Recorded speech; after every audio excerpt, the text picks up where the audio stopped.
All right, so as you can see, my client is on the table. There are several things that you want to do first before you get started. One is, I'm gonna pull this up so that you can see, is that you want you want both of his feet to be underneath this bolster underneath the ankle. So you wanna make sure that that is in place. Another thing you want to notice or look at or observe as I move this from the bottom, to the top, and then we will bring this down. You want to make sure that the neck is in a neutral position, and so I'm going to come on this side, and so just lift your neck, there you go, and then bring it down like this. So you don't want it too far down and you don't want it too far up. Is that comfortable for you? Yes. Okay. So the next thing you want to do is make sure that your client is comfortable.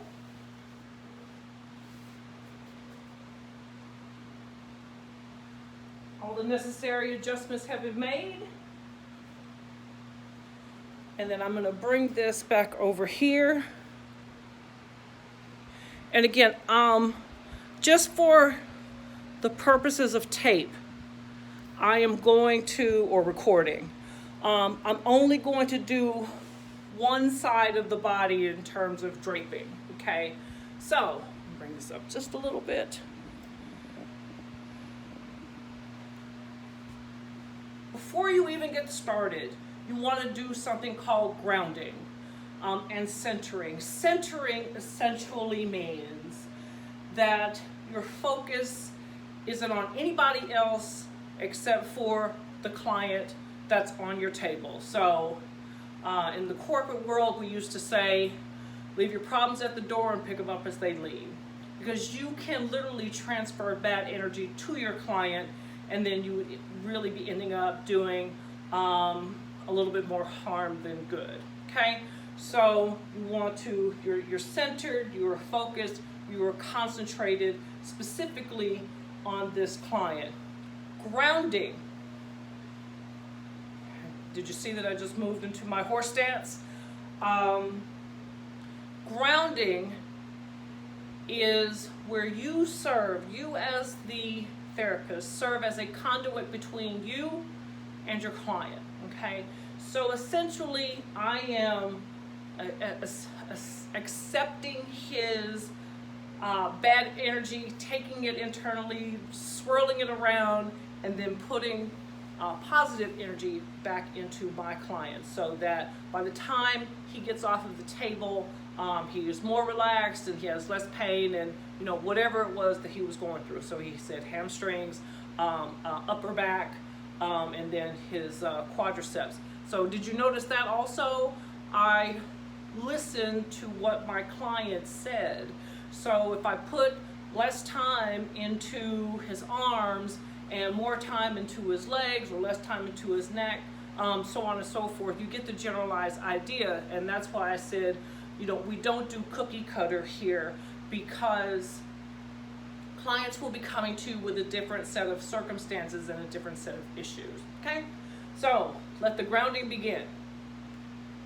Grounding is essentially where you are quiet for a couple seconds. You can meditate if you want to, but it's also an indication to your client that the massage is about to begin.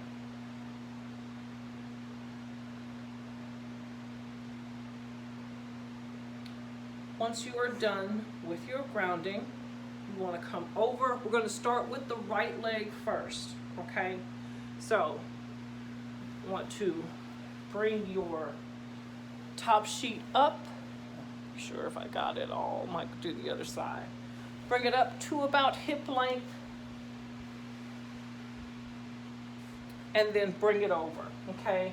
If you are what I refer to as a tucker, if you feel more comfortable tucking the sheet under the opposite leg and then tucking it up here at the hip, that's fine. You want to uncover all the way up to the hip, okay, because we're going to get to a part where we're going to be massaging the glutes and so on and so forth, okay? So that is the leg. So I'm going to cover it up. Start at the beginning.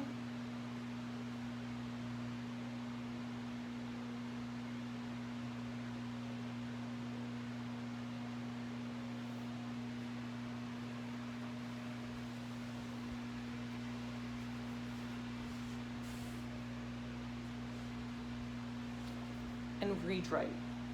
When you make your transition from one leg to the other, you do want to make sure that you maintain contact with your client.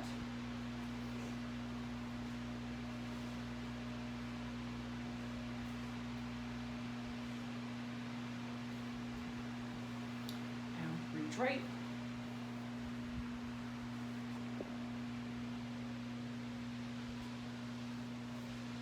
So I just came from here, and then I'm coming up here.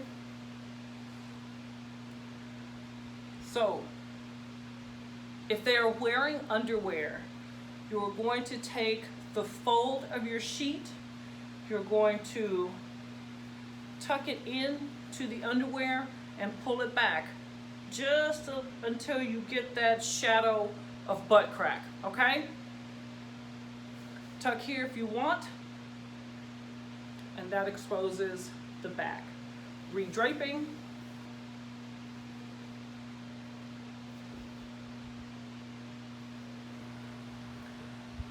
Turning your client over. So you're going to hold at two ends. Let me adjust the camera.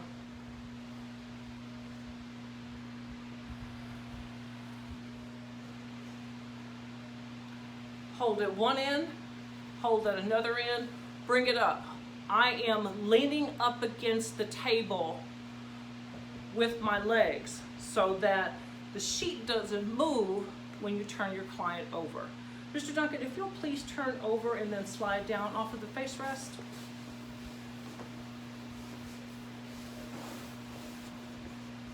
Okay, so did you see any exposure at all? If you did not, that was a good thing.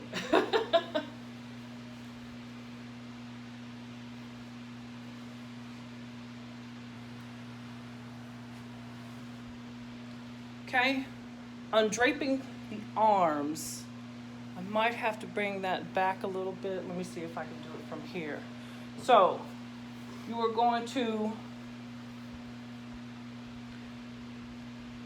this is my barrier, because if this is a female, we don't want to expose the breast. So, we're going to fold back the top sheet. We're going to bring the arm out, and we can't really see it here, so I'm gonna stop for a second and make an adjustment. Sorry. We'll bring it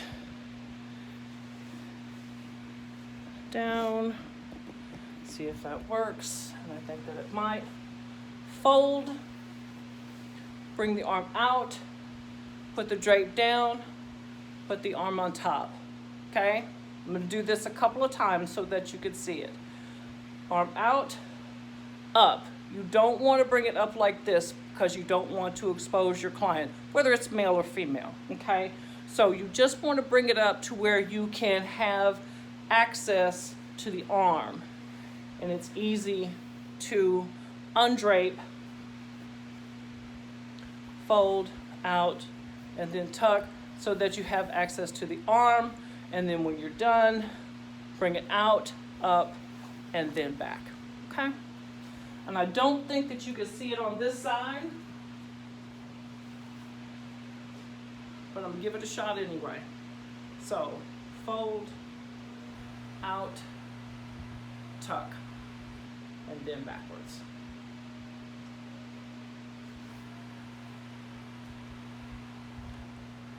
I forgot something, and then shame on me. When you turn your client over, did you make the adjustment on the? No. Okay, oh, you didn't? Okay. Shame on me. Once I turned my client over, I needed to put the bolster under the knees, and I just asked him, I said, did you move it for me? He said no. So his bolster is actually down here, and it needs to be up underneath the knees. Now, if I had left it there and came around and massaged him, I could have risked, you see this space here? I could have risked hyperextending the knee. So that's a my bad. So when you turn your client over, I'm going to do it from this end.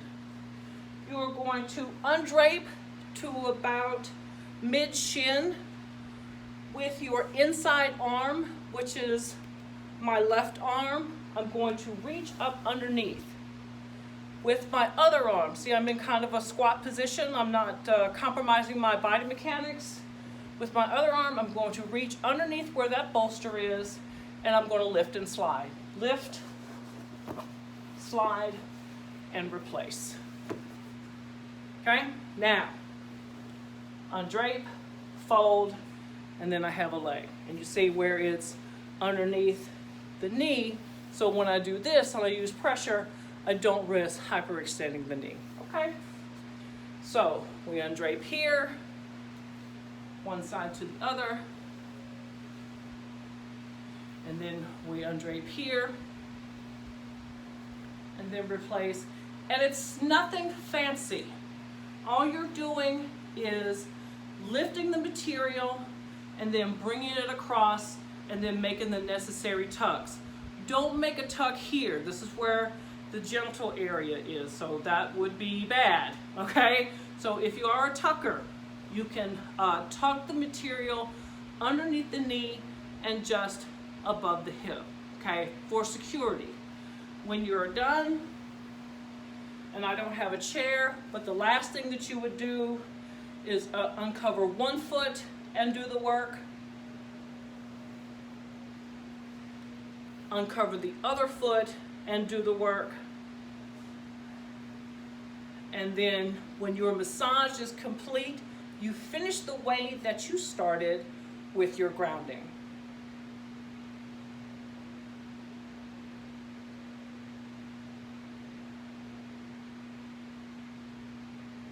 You would slowly release your hands to disconnect with your client.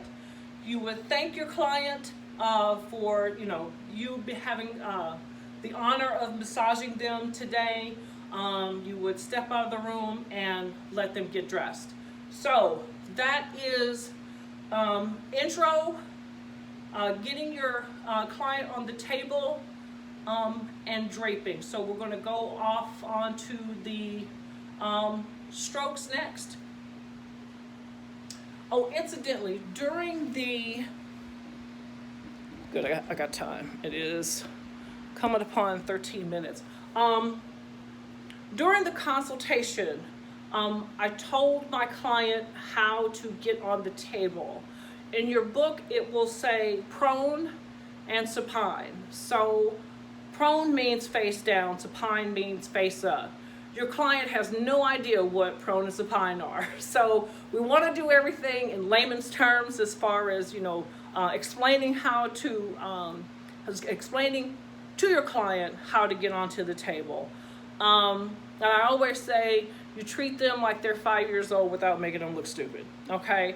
You want to use just like simple English for them to follow your instruction, okay? Just thought I'd throw that out there. Okay, I'm off.